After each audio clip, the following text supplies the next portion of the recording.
From this evening, I must give the British people a very simple instruction. You must stay at home. Without a huge national effort to halt the growth of this virus, there will come a moment when no health service in the world could possibly cope, because there won't be enough ventilators, enough intensive care beds, enough doctors and nurses. Despite precautions like video conferencing, the Prime Minister is not the only senior person in government to have coronavirus. Miss the first few months of your university term and not to have the teaching and not to meet fellow students as people normally do. So I know students will be feeling the loss of this. Yes, we have to look at what we're going to do financially to help them, but I do say that the government's money should first be spent on getting young people who are missing out in their entirety. I know everyone will be looking forward to the relaxation of national restrictions. We need to move away from blanket national measures to targeted local measures.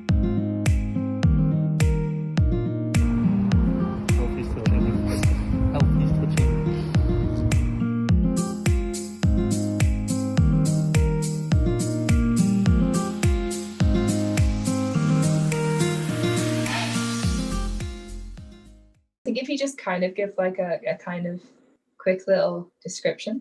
Literally, the easiest way to explain it is it's an over-exaggerated flu. In the start, it takes you out for a couple of days. I think it knocked me for about 12 hours. I had a very high temperature, of which couldn't sleep because of progressively over the 5 days before I went for a test. So me sense of smell started to go, of which now, in comparison now, is I'm fine temperature wise, and then my sense of smell is here and there. How are you feeling like when you first of all when you thought you might have it, and then when you actually found out that you did have it? When I first got symptoms, it was sort of the panic of, oh god, this could be it. But then I sort of got into the mindset of, oh, it's just a cold. I went through the phase of don't tell anyone if something's happening. It's just if it requires me telling them, then I'll tell them. So I didn't tell anyone, sort of just pushed away from everything that required me leaving the house as best as possible. I remember you saying to me that you literally woke up to that text from, was it just like NHS England? I think you said you just went back to sleep.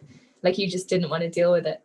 Yeah, I woke up, I think it was shortly after the text, obviously I received the text, trying to get back to sleep, but saw it was NHS. So I was sat tossing and turning for about half an hour because I knew what the text was. Literally on the morning or like the afternoon or whatever that you found out, you messaged me. I was in uni already. I was with some of the people that we both know, and we were all saying, I'm gonna say funny, just for lack of a better word, how funny it was that it was you who got it out of pretty much everyone that were around in uni, because everywhere we go, you're wearing a mask. You constantly have your hand gel, and even like when me and you go out, even if we were like outside, you were always wearing a mask, and you were always reminding me as well. So I think it definitely, to me, it was a surprise that it was you who got it. Did you ever think that you would get it, like out of everyone? Or it's always going to be one of those things that was always sort of on your mind. It's like, oh, this is always a chance you're going to get it. But it was when it happened, I was like, are you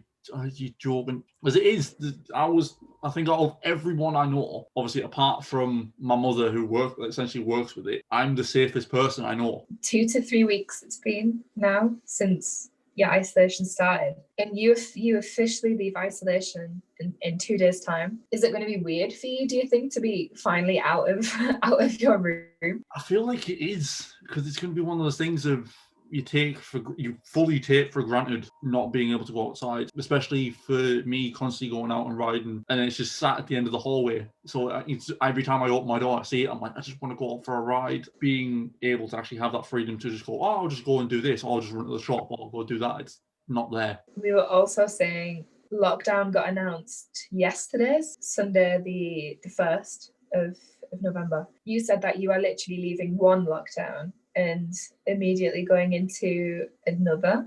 Yep. Do you think that's going to affect you again?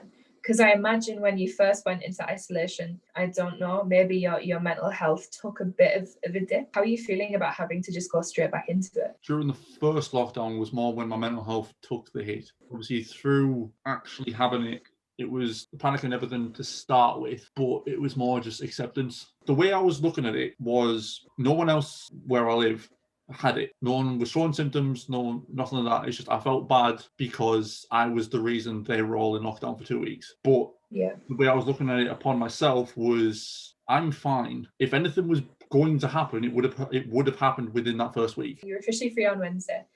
What is the first thing that you like want to do out in the big bad world again? Are you literally gonna go like riding? Probably. That's like your like freedom, isn't it?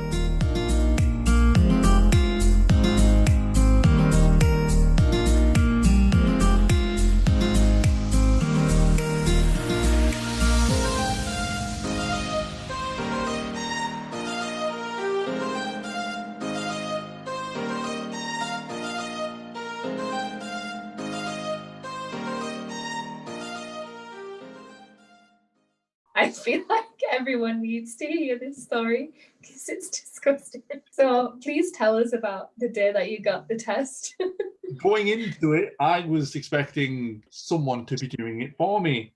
No, because by the time, shortly before I went in for a test, they started moving over to self-testing. So it was the joys of, I just got handed a bag, got told what needed to happen, and then it was just read the instructions, get this swab that was like, what, maybe the size, like from the top of my index finger down to my palm, like that length. Literally just you in a cubicle, staring at this mirror, just open your mouth. So it's like, right, it's like 5 seconds each side. Joys of the nose. Started, it's like, all right, up me right nostril.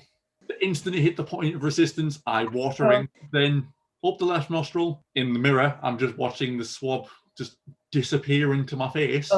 There's no point of resistance, and then it just stops. I'm like, okay, ow. So the bloke stood there asking if I'm all right, asking if I think I've done everything right. I'm just going, can't see a thing. And I'm stood there talking to the guy afterwards. Went was like, oh, that really hurt when you do your nose. I was like, it's not meant to. Oh. A bit too far. I was like, okay, so I swabbed brain.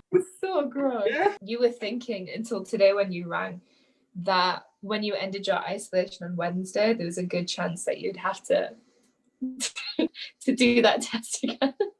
Yeah. But it's when this whole thing started, you generally sit there and think to yourself, dear God, I do not want to do that. When you first heard about it, no one wanted to do it. No. Yeah, so a point is like, oh, I've got to do it now, haven't I? Do it. And I'm sat, as I'm walking back home, I am sat saying to myself, I am never going to do that again. I never want to do that again. And then it started dawning upon me, I was like, I might have to do that again. But thankfully, phones everywhere up today. To get told I didn't need a test, I just need to check and make sure I don't have a fever for 40 hours. My GP told me nothing else gets worse. I'm fine. Does the progress towards a vaccine that's been announced today mean that we are at the beginning of the end of the pandemic? Batches of the vaccine have started to arrive at hospitals. An unmarked van at Croydon University Hospital in South London with a delivery that could start to change the course of the pandemic. Inside these boxes, the first vaccines for COVID-19. So you can't go to the pub anymore, but why not get hammered at home on Skype? You can't go and see your friends in a cafe. Why not get hammered at home? Genuinely, look after yourselves and look after those around you, because that's exactly what we're going to do for the next little while. We're going to go home, we're going to look after our families and our loved ones. Wash your hands, self-isolate, and be kind to each other. In other words, and never has this been more appropriate, don't be a dick. Stay safe. We'll see you on the other side.